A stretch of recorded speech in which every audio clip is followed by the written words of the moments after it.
असां वटि न अमुन आहे न तालीम आहे, बदकिस्मती सां असां वटि का शइ सभु कुझु हाईजेक थियल आहे।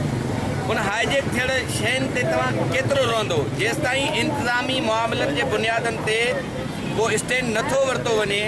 मां DIG साहब खे गुज़ारिश कंदुसि, SP साहब खे गुज़ारिश कंदुसि, IG सिंध खे गुज़ारिश कंदुसि त असांजो हिंगोर जा वॾो क्रिमिनल शहर बणिजी वियो आहे। तालिबो इहो आहे IG सिंध खां त DIG सकर SP खैरपुर के नोटिस में आना गाल तो मेहरबानी करे हिंगोर जन जे माहौल जे हर सतह ते नज़र रखन, अवाम के अमुन अमान कायम करे ऐं अवाम के सुख ऐं चैन यकीनी बनाए दिए। SP साहब गुज़ारिश हिंगोर जा में कम से कम एसोचन के बखा 6 महीना पीरियड डोहारी ते कंट्रोल करे सकन ऐं डोहारी उनके पकड़ में अची सकन। इन 3-4 महीननि जे दौरान 12 खां 14 एसोचा तब्दील थी चुका आहिनि।